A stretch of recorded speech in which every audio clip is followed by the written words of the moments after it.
So we've got distance coming. 3, 2, 1. You're up! What men dare do, what men do, it is a question and a wonder. It's just hard to deny the enthusiasm of the environment. Some are born great, some achieve greatness.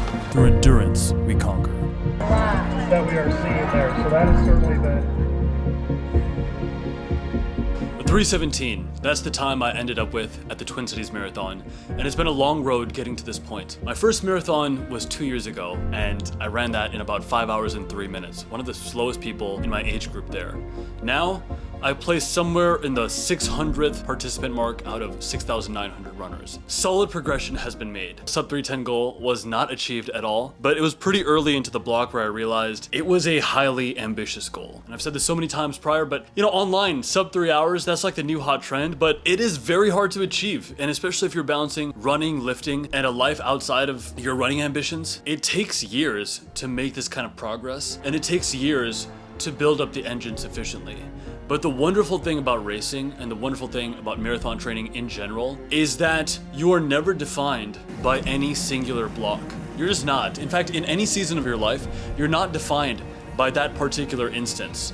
You're defined by your ability to set the next target, set the next goal, continue onwards. Because only in looking back from the trajectory that you've built up thus far, you come to realize you've done something really amazing. My first race where I took it kind of seriously and hit an official PR was in February of this year. Just a mere 10 months ago, I ran a 4:03. Now 8 months later, to have had a beautiful running journey, progression continue, and to get down to a 3:17, shaving off about 40-ish minutes, it's really, really encouraging. It's really exciting. And I feel great about the race, even though I didn't meet my target. And I want to talk about some of the lessons I've learned from running the Twin Cities Marathon this year. This is the conclusion of a summer-long arc, starting from Grandma's Marathon on June 22nd. It's now officially having covered the race on October 6th. That's 3 days ago. I'm recording this just a few days out from the race. And let's just talk about it. First thing I want to say is that detachment yields results. From my block in February, training all the way to April, and then running Grandma's in June, and then going immediately into another block from June to October, I did quite a few tune-up races. I did 2 tune-up races for each block, so 4 tune-up races in total. 2 10-milers and 2 half marathons, and my half marathon PR landed at around 1:33. But what effectively happened is that I've done so many tune-up races, and now this being my 3rd marathon of 2024, and also a half Ironman in September, just a month prior to my marathon effort, I built up such a skill set around waking up for race day and showing up for race day. So by the time Twin Cities came around, I was, for the first time, extremely relaxed. I mean, there was excitement to be sure. And the night before my race, I was so carbed up. I had 800 grams of carbs in me, both days out from the race. I was so carbed up, I was so excited that I was dancing around the kitchen with my cat. And yet when I slept that night, I slept really easily. I slept really well. And whereas before Grandma's, it was my first marathon where I'd actually put in a solid 3 months of training, and I was like, oh my god, this race is everything. It's the main achievement that I'll have done by the summer. For Twin Cities, I sort of didn't care by the time it came around, because I've done so many races this year. I mean, most of them being tune-ups, but still, I've done so much practice for the main event that I slept just fine that night. And it's really strange, it's really weird to consider, but I didn't even really care about the race by the time I showed up to the event. I felt kind of bad for not caring, but I was like, I really don't give a fuck if I get 3:10 or not. I just don't give, no one cares, right? I don't care, no one cares. This whole thing is arbitrary anyway. It's just a sort of a personal striving that we do. I was completely relaxed. So I slept just fine that night. I got 7 hours of sleep the night before race day. I woke up at 6 a.m. and I showed up to the start line 20 minutes prior to my corral opening and running. So I was in corral 1, and I showed up to the event at around 7:40. It's crazy. I showed up at 7:40 for an 8 a.m. start time for the run, but I fueled up properly just as my coach had recommended. I felt confident going into it. Luckily, Eric had given me some markers to hit and ascertain, and he told me right off rip that we're actually aiming somewhere between a 3:13. He told me actually in a group call in front of everyone, he's like, just get 3:10 out of your head. This is not the block for that. We don't want to fall apart. We're going to try to cross the half in around 1 hour 37 minutes. And then maybe if you're feeling good, you can progress down to 720 pace per mile, you know, for the latter half of the run. But effectively what it means is I started out around a 731 and it felt pretty good. 730, 731. I had some 722s and a 725 in there, but mostly we were hovering around 730 because I just knew, I was like, Eric told me we're going somewhere between a 313 and a 317. That's what's possible for you. So just drop the ego, run this race. I was completely detached. And I feel kind of bad because perhaps the viewers who are watching this on the other side, you might be thinking, well, dude, you've been talking about 310. Even the block was even called Operation 310. So what the heck, man? The goal is the goal, right? But I knew I'd done the preparations I could, and I've made the progression I could. So race day, I was utterly relaxed. I even followed the carb load to the degree that I was able. I felt really good. I felt really strong with it. And so I just accepted the race I was running. And a strange thing happened also where, because I didn't want to suffer like I had in previous races. Like Grandma's was absolute agony, you know, to be dropping pace and working as hard as I possibly could at Grandma's. I just didn't want to suffer like that anymore. It's really heartbreaking to like hurt that bad. I'd had some really brutal training sessions. By the time this race came around, I was like, man, I just don't want to like die, like have my heart on fire like that for this race. I just want to run it smooth. And as much as is possible, I want to run this marathon sort of painlessly. I just want to get it done with and move on to something else, some other goal. And effectively what it meant is, because I was so casual and so patient with the first half, I just maintained more or less an even split. So it was just an even split, 731 average. There's some uphill, you know, Twin Cities has like 500 feet of total elevation gain. It is sort of a net positive in like elevation gain, but more or less held on to 721 and then didn't really drop off much at the end. It was an even split race. And when I finished, it is the most okay I've ever felt at the end of a race. It was fantastic. And then my girlfriend picked me up. She made me some food. I rested for a bit. And now a few days out, I'm pretty much back to healed. It's really amazing.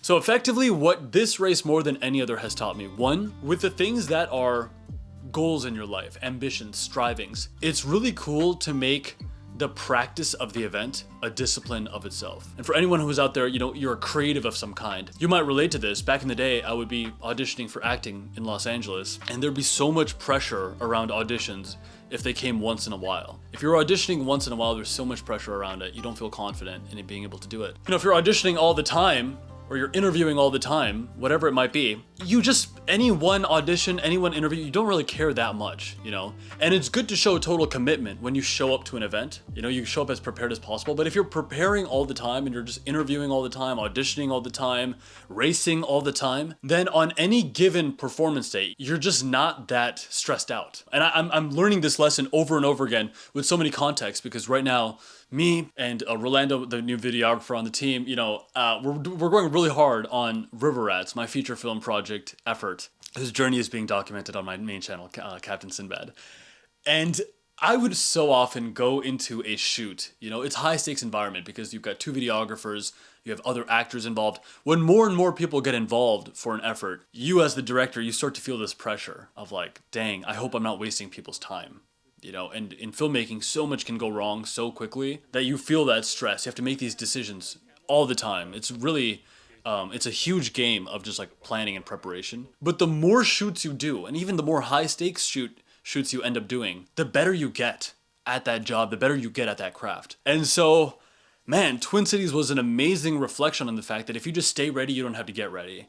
And even though 317 was far off from the goal I had set, the amount of practice I got in with just racing, the amount of detachment I had set with this effort made it possible for me to actually have a really, really strong execution. This brings me to the next idea, and really what I've taken away from this last 8 months when it comes to running efforts, cardio training in general, VO2 max progressions. So I have never actually officially tested my VO2 max, and it's something I plan to do this fall. It is perhaps the #1 indicator of longevity. And if there's one thing that I care about when it comes to training, when it comes to really my life's work, it's longevity.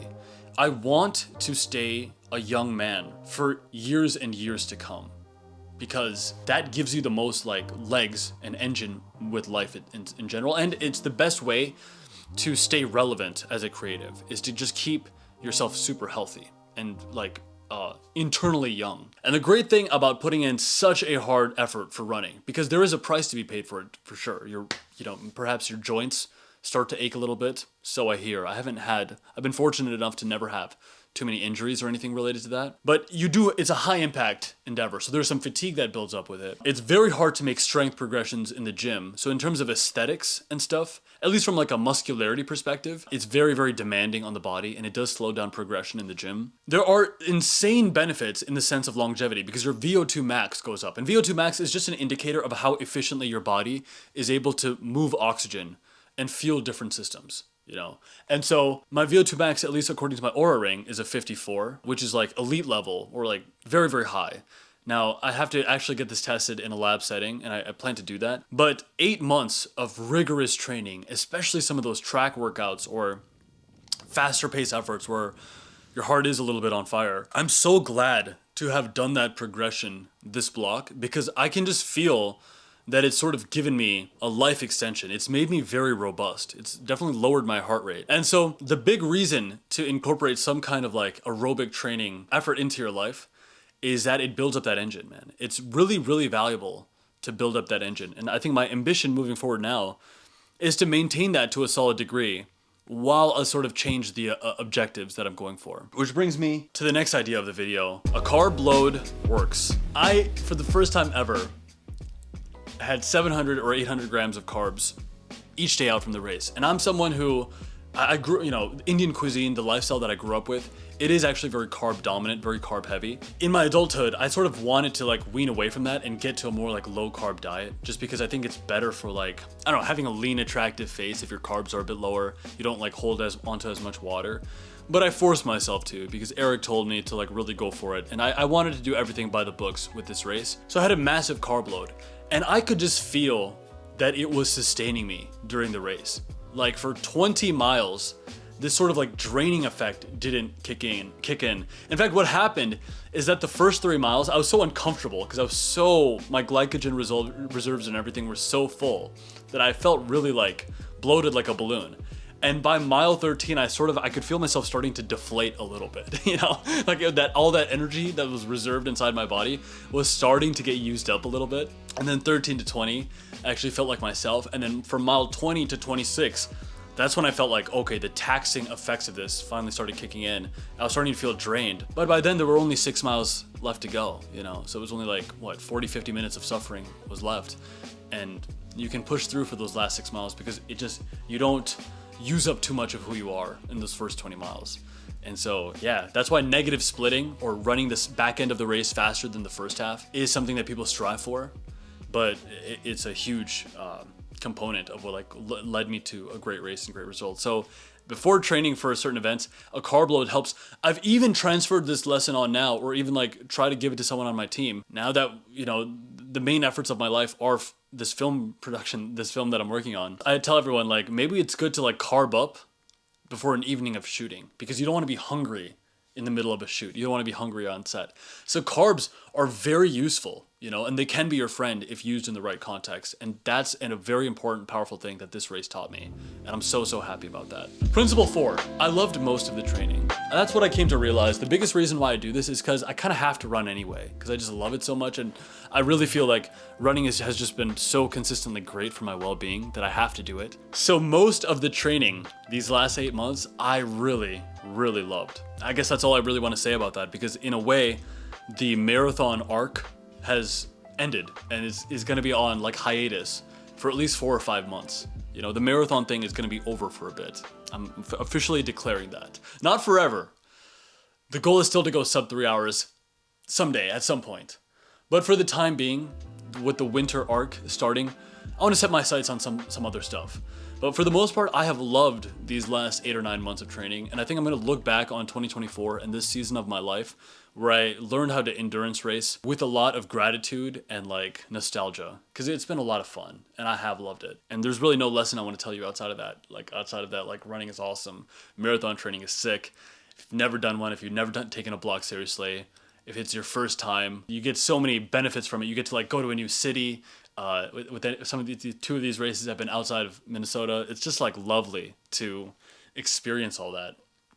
And yeah, just experience new environments and like force yourself to do these things that you wouldn't otherwise do Even if your main objective is something else in life, the training, it ends up being sort of like a grounding system for the way you live, the way you conduct yourself. You know, it's like Saturday, it's like puts these walls up on how you can live your life, but that's actually very liberating. It's like, okay, Saturday morning's coming up. I know I got to do 13 or 18 miles. It like psychologically frees you up a lot to not have this existential dread, because you have one thing in your life that's very definitively laid out, scheduled for you. The scheduling is handled for you. And so you have fewer decisions to make with other stuff. It's really cool. I love it so much. And yeah, that principle is more or less just to encourage you to look into it for yourself, because you might find that the structure that it creates is really rewarding. This brings me to the last idea of the video. What's next? The main theme of the next season now is all about gaining strength. I want to put myself in a position where I can gain some muscle mass. So I've set some parameters for increasing my bench press. I'm trying to get to 225 for a triple on the bench, 135 for a triple on overhead press, and then get back to deadlifting 4 plates for 3 reps as well, 3 sets of 3, while keeping my body weight around 160, 165 pounds. And if I do bulk up beyond that, like if I do get up to 170 or 175, I still would want to stay sub 12% body fat. I want to stay as lean as possible while getting stronger, which effectively means I'll be running less. Now, this arc is a little bit hard to document. So actually what I've set the ambition of and have decided, my next race, Ironman 73 Indian Wells, in which I'm attempting to go sub 6 hours. So that's like a good middle ground goal for a half Ironman. It's kind of like the equivalent of a sub 4 hour marathon. If you're not a huge runner, hitting that sub 4 hour mark is a major accomplishment. But for someone in my position, as long as I get my swim dialed in and get a little bit faster on the bike, you know, like a 45-minute swim and a 3.5 hour bike or something like that. The truth is, even if I take 2 months off of running, I can still crank out like a 1 hour 40-minute half marathon with like minimal effort. I just need to get a little bit faster on the swim, or substantially faster on the swim actually, and then like just crank up the gears a little bit on the bike. And that's the arc that I'm training for next. It's a little bit of a hybrid arc, right, in which I'm trying to get stronger on some key lifts and still enjoy cardio, but just like more low impact stuff, like really progressing with swimming. So we haven't given the next season a proper title or a proper goal or a proper ending to work towards, but it's on my mind. We've got Indian Wells coming up. We've got some strength progressions that I'm trying to hit. And my goal is, by the time the first part of my feature film project, River Rats Part 1, is finished, I kind of want to get as like big and lean, like aesthetic as possible, as I reasonably can in 2 or 3 months, because there's like a shirtless boxing scene that I have to film towards the conclusion of that movie, and it would just be nice to be as lean as possible. I'm glad that Operation 310 is complete. Not successful, not a failure, but complete nonetheless. We shot 9 episodes. We kicked off the second channel, Sinbad Trains, very strong. And I'm not quite sure what's coming next, but I know it's gonna be beautiful and exciting. And I wanna thank you for being with me on this journey. And we'll come back very soon with a brand new arc. Greatness is coming.